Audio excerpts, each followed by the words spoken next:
It's felt like a long time coming planning this video because I've known about this for a while along with a very few select people at Marin Bikes, and there's been delays in the mountain bike industry which has put this on hold, so I've been craving to do what I'm going to do today, which is build a brand new jump bike. Now I'm super lucky with my job that I get given brand new bikes for free from Marin Bikes, that's my bike sponsor, but there's nothing more important to me or kind of core than a new dirt jump bike. That's where it all started for me, was on bikes like this, the dirt jump bike, and then working with Marin we actually created the Alcatraz. I've designed this frame with the engineers there to work perfectly for me, and actually with all the feedback in the last few years as that bike's been sold to the public, the feedback's been brilliant and it clearly works for you guys too. So this is a super short, compact dirt jump bike which is great for tricks, great for riding pump tracks, skate parks, and I've taken it to the biggest slopestyle courses in the world and competed at Crankworks on the same bike. So I absolutely love it, and the opportunity to design and build a new one is epic. I've ridden for Marin for I think 5 years now, if not 6, so it's been a really cool story.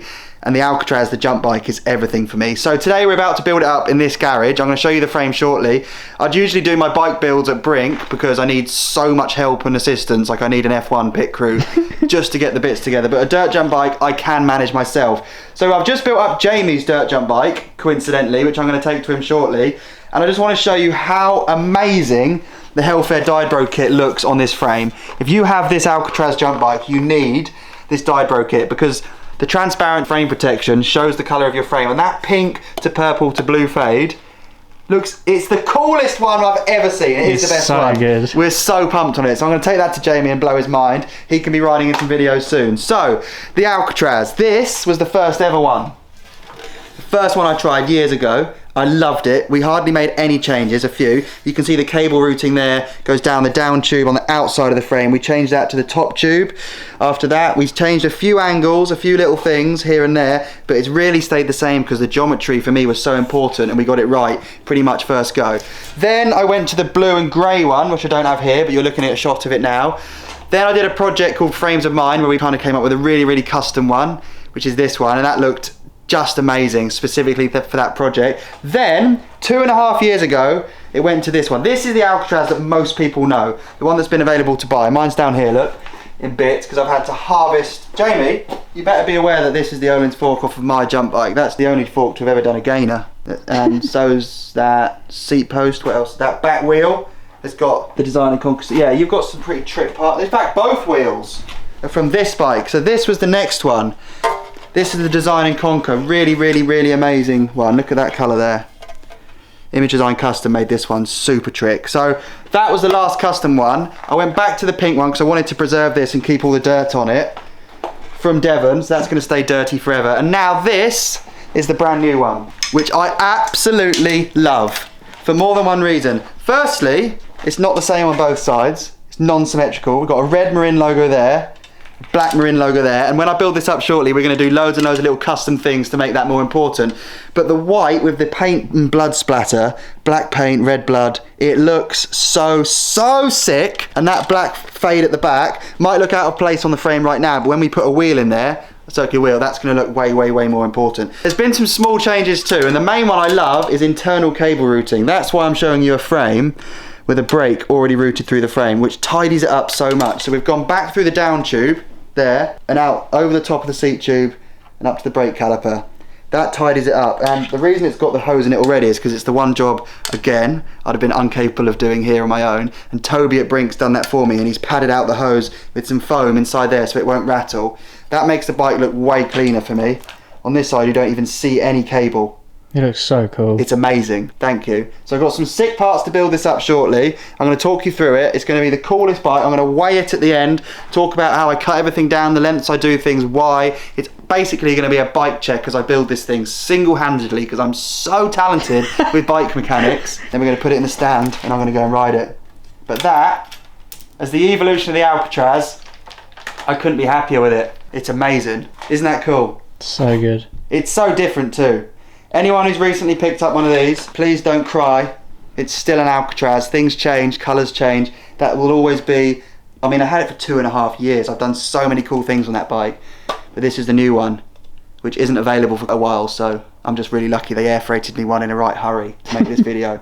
So let's get on with the build. First up is forks, and I'm keeping with the theme of Öhlins, which is actually pronounced Öhlins. Öhlins make the cream of the crop, like the most top shelf performance-based suspension for motorsport, for mountain bikes. I was always in awe of this stuff, especially the yellow rear shock springs when I saw them popping up on bikes. Now I've got one of my own on my e-bike, so for me, it's really important to keep this going. I loved riding the Öhlins jump fork for the last year, which is a 650B lower. So this is for a 27.5-inch wheel. Obviously, I run a 26. So to maintain the axle to crown length, which is like there to where the centre of your wheel is, we reduce the travel from 100mm to about 80. So there's less travel, but that's neither here nor there. If I keep this rubber band on my fork, you'll see over time doing the biggest tricks, landing flat, I only ever use half my suspension because I run these so hard. So I could get away with 50mm of travel, but that would actually look pointless. So we need to cut the steerer down, put the crown racer on the bearing. Here we go, he's off to a good start. This bit always scares me. We've got to measure how much steerer to cut down. So I'm going to do that now, put the stem on, mark it, cut it, and if I cut it too short, we're back to Sweden for another fork. So it is pronounced Öhlins. Also, I've got some immense decals to match this bike. So the yellow ones are going to come off. I'll show you them shortly. Like I did with the Alpine Trail Carbon build at the start of the year with chrome logos. Brink and Marin have made me... Anyway, let's cut this fork down and put it in the bike and make it look like a bike.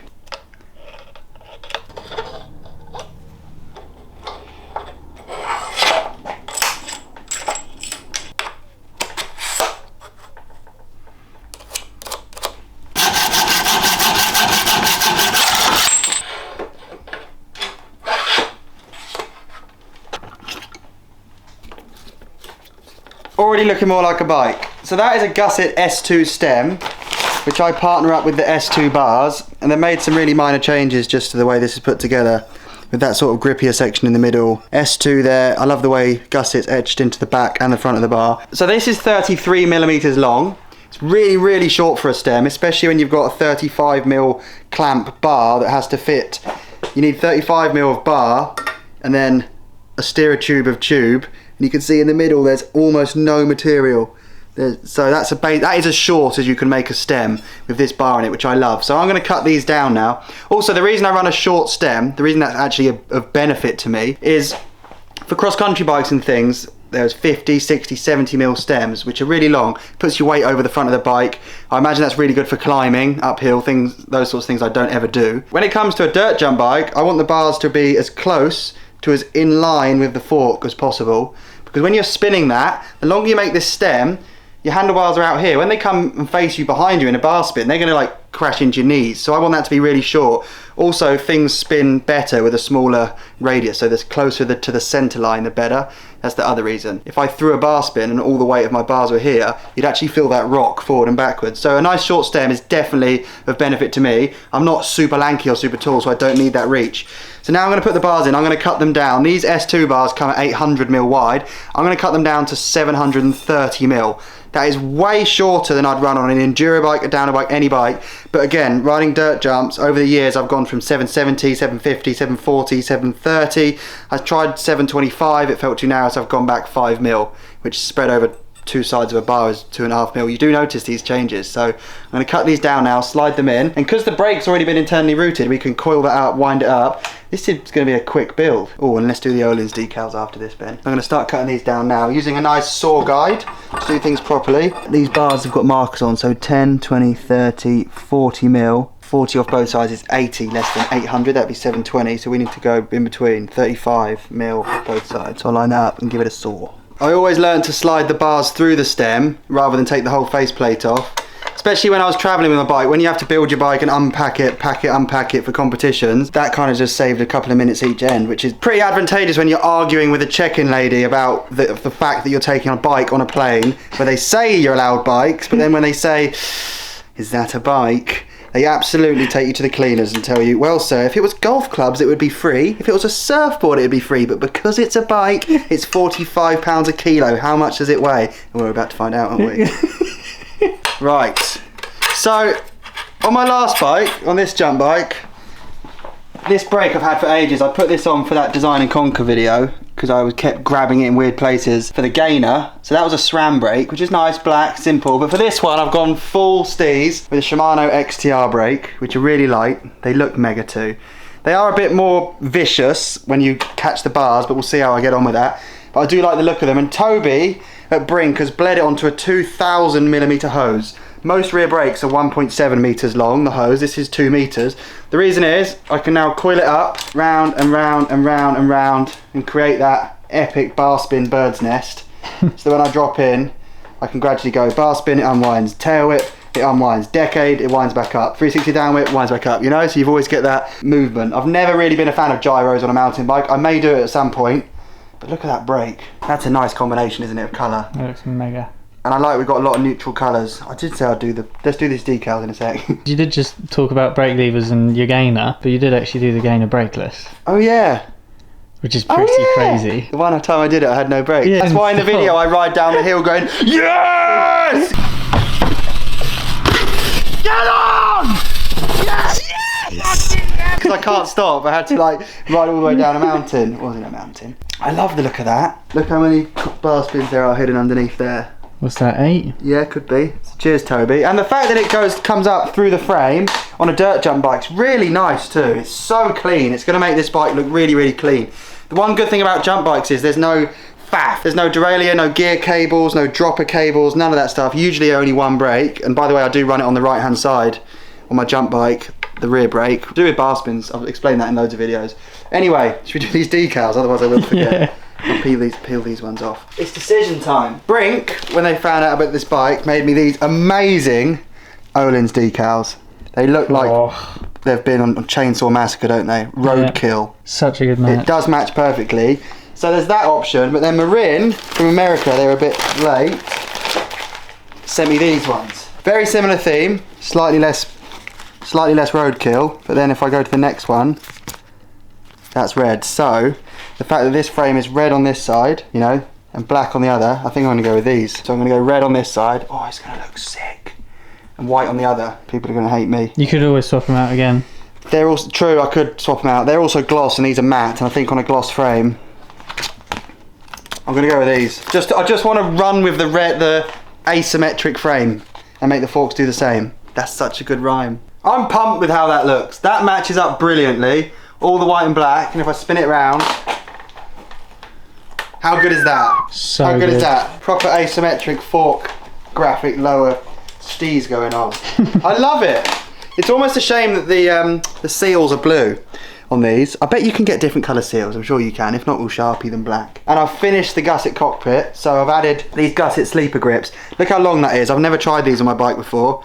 They're a good 20-30mm longer than your average slide-on grip, so that's cool. And especially when you don't run a brake, like you can land with your hand anywhere, that'll feel good. I just love how this is looking. Next up, I mean, wheels is going to make it look like an actual bike.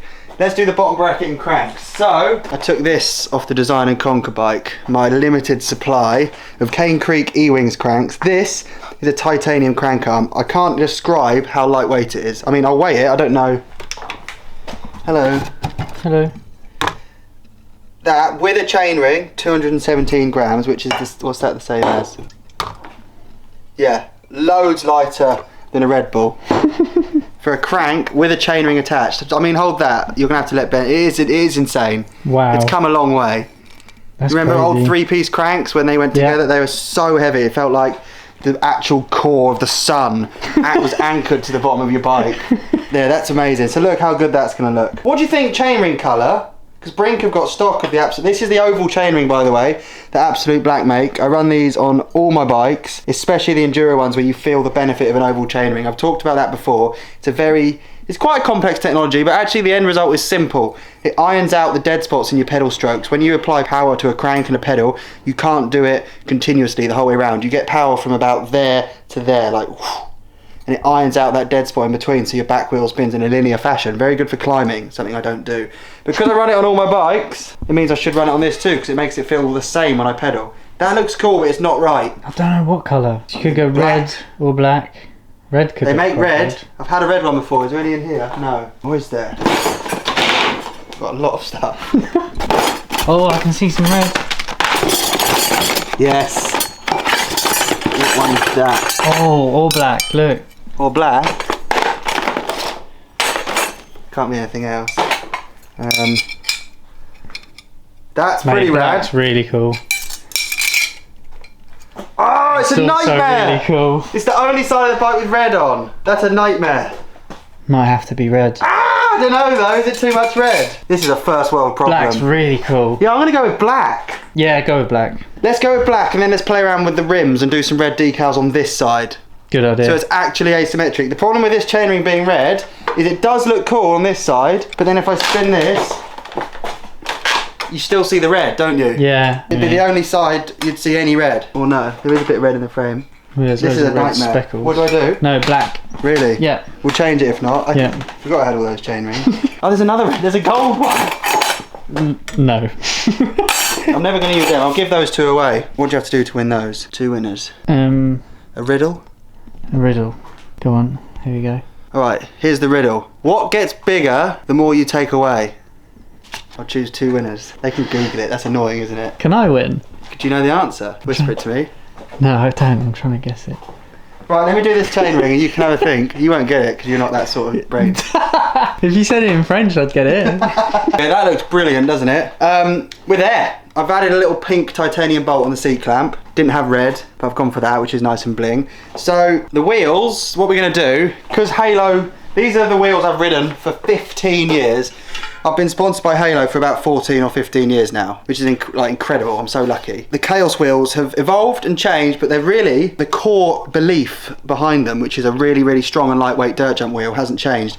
So this is the wide boy hub. It is a dirt jump hub because it hasn't got brake mounts on either side, that side or that side. It's super simple. That allows them to make the hub wider. They don't need to leave space for those 6 bolts for a brake. And a wider hub creates a bigger triangle, which is stronger. The shorter you make that side of the triangle and the closer those spokes come together, the weaker it gets. So that's actually why boost exists and why wheels are getting wider, why frames are getting wider at the back. It's to make things stronger. But Halo are kind of ahead of the curve with that because before a boost fork came along, Halo were filling that gap by taking away the brake mounts. So white decals on this side. Let's do that spin. Whoa. That would have been disastrous. White on this side. Yeah? Yeah. And then on the other side to match the red, we've just swapped out those Halo ones for red. We didn't do all 6, it would have been overkill. I'm trying to keep this a bit toned down. That's going to look sick. And then in terms of tyres, here we've got my rear tyre, the Continental Speed King Race Sport. It's almost slick in the middle. It's the fastest and lightest tyre ever. But it's got a few little knobbles on the side for a bit of grip when you go around berms. I fell in love with this tyre when it just made me ride faster, essentially. Then on the front, I'm going to go with a Race King, which is this tyre. Which you do need grip on your front tyre. If you're ever choosing between having grip on the front or the rear, always have it on the front. No one's ever come up with a counter argument for that. It's the same in cars, right? No. No. No, because power. Power's a big factor, isn't it? Yeah. Oh, yeah. However, brakes, how big are the brakes on the front versus the rear? Way bigger. Way bigger on the front. Yeah, that's which true. suggests that the front tyres are accessing more grip while braking. Yep. To require the bigger brakes. So I'm going to put all this on now, and then we've effectively got a finished bike. Are you ready? Let's do this. It's got to be the coolest bike I've ever had, isn't it? Jump bikes are so simple, but you can play around with so many little things to make them great. I think the wheels are a fantastic touch. Also, I had some tie bolts. Halo make these bolts for their hubs.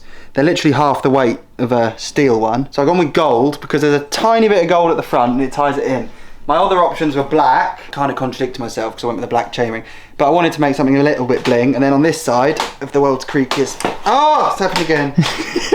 Pink tie bolts there, another gold bike, and then the rotor bolts are pink. So the only thing left to do is add a chain, and we ummed and ahed about this. I have a gold chain, which me and Ben like, but I think it is a bit much. So I'm going to get a black chain from Brink now. I'm going to drive there. But the reason I've got the chain in my hand is let's weigh this immense bike. I'm so excited to ride it and see if there are any differences. It's crazy when you build a new bike. If you built 2 identical bikes, like identical, and rode them, they'd feel different, which is weird. But it's like...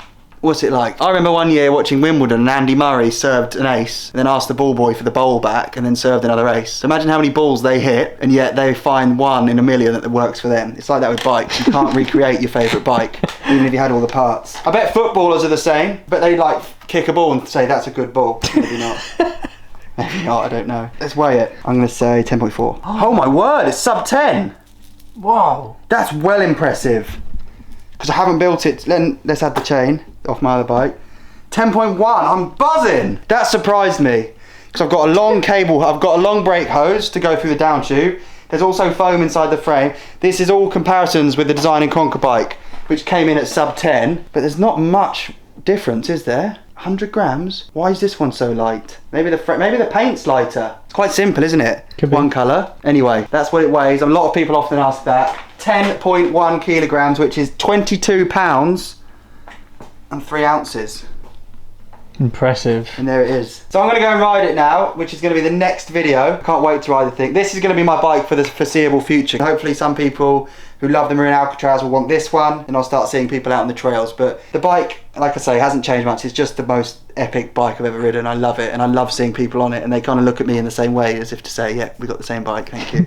So I love that. But this one is very, very sick, and it's been a good bike build. What would you change, Ben? Just the blue fork seals? Yeah, maybe not. I quite like it. Do you? Yeah. Red, white and blue. You're so French in every way, aren't you? Blue, white and red, actually, right? It's the same. Oh no, it's the order of the flag. just Don't say it's the same. backwards Just stop it. Let me know what you think anyway, and you'll be seeing this bike constantly, so it's not news anymore, is it? But here it is. Nice one, legends. Let's do that spin. Oh, whoa, whoa, whoa, whoa, whoa.